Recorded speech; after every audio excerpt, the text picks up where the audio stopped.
صاحب فکر لوگ بہت تھوڑے ہوتے ہیں جو حق اور باطل کی تمیز کرنا جانتے ہیں. اللہ نے ان کو یہ امتیازی شان عطا کی ہوئی ہوتی ہے. وہ دیکھتے ہیں کہ حق کیا ہے باطل کیا ہے اور ہم نے اصل کس منزل تک پہنچنا ہے. ایسے لوگ ہی بامراد ہوتے ہیں اور معاشروں میں ایسے لوگ ہی معاشروں کا نمک ہوتے ہیں. اب موجودہ دور کے اندر چونکہ اولیاء ہماری ضرورت ہیں اور میں نے کہا کہ 2 نمبر مال اس حوالے سے بہت زیادہ مارکیٹ میں دستیاب ہے اور بہت سارے لوگ ان کے دام تزویر میں گرفتار بھی ہو گئے. تو اس سے بعض اوقات جو ہے وہ بات ہوتی ہے کہ جناب یہ آپ کا موقف ہے جبکہ ہمارا یہ موقف ہوتا ہی نہیں ہے.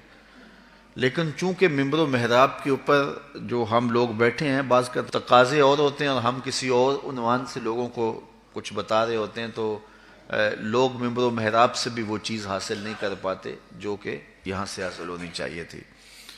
تو ہمیں بہرحال عملاً اب اس بات کی ضرورت ہے کہ ہم کھڑے ہو کر کے نفی کریں ایسے طبقات کی جو دین کے نام پر دین کی آبرو کو پامال کر رہے ہیں اور ایسے لوگوں کی قربت حاصل کریں کہ جن کی سنگت اور صحبت ہماری دنیا بھی سنوارے گی ہماری آخرت بھی سنوار دے گی. جو معمولات ہیں اس کے حوالے سے اعلیٰ حضرت نے بڑی تفصیل سے بات کی ہے. معمولات ہمارے آراس کے ہیں, قبور پہ حاضری کے ہیں اور دیگر امور کے. بلکہ قبور کی حاضری کے حوالے سے اعلیٰ حضرت نے کتنا واضح اور دو ٹوک موقف بیان فرمایا کہ زیارت قبور بالاتفاق جائز ہے, اس میں کوئی دوسری رائے نہیں ہے. قبروں کی زیارت کے لیے حضور نے خود حکم دیا, فرمایا کہ کنت نہیتکم عن زیارت القبور فزوروها, میں تمہیں قبروں پر جانے سے روکا کرتا تھا. ایک زمانہ تھا حضور نے منع کیا کیونکہ اس وقت مشرکین کی قبریں تھیں. پھر اس کے بعد جب جنت البقیع بنی اور اس طرح مختلف جگہوں پہ مسلمانوں کی قبریں بنی تو پھر حکم دے دیا. کیوں؟ لأنها تذکر الآخرہ, اس لیے قبریں آخرت کی یاد دلاتی ہیں. تو قبروں کی زیارت بالاتفاق جائز ہے, لیکن اس کے اندر یہ فرق کر دیا کہ یہ مردوں کے لیے جائز ہے. عورتوں کے لیے حضور علیہ الصلوۃ والسلام کی قبر انور کی حاضری حضور کی شفاعت کا سبب و ذریعہ ہے. اس کے علاوہ حضور علیہ السلام کا فرمان ہے لعن رسول اللہ زوارات القبور, قبروں پر جانے والی عورتوں پہ رسول اللہ نے لعنت کی ہے.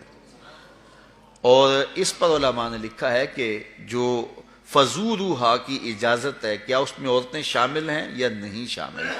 تو ایک کثیر طبقہ کہتا ہے کہ عورتیں شامل نہیں ہیں, اور جو ان کو شامل مانتا ہے اس کو بھی شرائط سے مانتا ہے. ایک تو محرم کے ساتھ جائیں, دوسرا وہاں اختلاط مرد و زن نہ ہو, اور تیسری شرط یہ ہے کہ عورتیں جزا فضا نہ کریں, واویلا نہ کریں, جس طرح عورتوں کے اندر جو ہے وہ صبر کی کمی ہوتی ہے مردوں کی نسبت.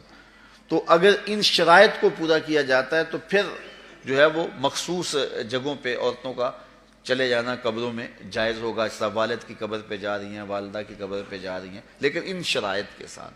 لیکن بعض نے کہا کہ نہیں مطلق نفی ہے, لیکن جنہوں نے جواز قرار دیا انہوں نے بھی ان 4-5 شرائط کے ساتھ جو ہے وہ جواز قرار دیا. باقی جو اختلاط مرد و زن جہاں ہوتا ہے اور محرم کے بغیر خواتین جاتی ہیں, جس طرح کہ ہمارے ہاں مروج ہے اور یہاں بسوں کی بسیں بھر کر کے مختلف درباروں پر مزارات پہ جا رہی ہیں, اعلیٰ حضرت سے پوچھا گیا جائز ہے یہ نہیں جائز, فرمانے لگے مجھ سے یہ پوچھتے ہو جائز ہے, مجھ سے یہ پوچھو ان پہ لعنتیں کتنی برستی ہیں. فرمایا جب وہ گھر سے نکلتی ہیں تو ان پر لعنتیں برسنا شروع ہو جاتی ہیں, اور تم اس کو مجھ سے جواز کا فتویٰ مانگ رہے ہو. تو اب دیکھیے کہ یہ ہمارے معاشرے میں ہے کہ نہیں ہے, اور اس کو کیوں نہیں روکتے؟ اس لیے کہ وہ کہتے ہیں اگر عورتیں نہیں آئے گی تو بابے کا گلہ کون بھرے گا, اس لیے کہ پیسے تو عورتیں ڈالتی ہیں, اس لیے وہ کہتے ہیں کہ ٹھیک ہے, اور اس کے لیے آنکھیں موند لیتے ہیں, بند کر لیتے ہیں. ضرورت ہے کہ عورتوں کو مزارات پہ حاضر ہونے سے منع کیا جائے, وہ گھر کے اندر رہیں, اور اگر وہ جانا چاہتی ہیں تو یہ شرائط ہیں جو ہمارے علماء نے دی, اور ان شرائط پر پورا اترنا اتنا آسان نہیں ہے.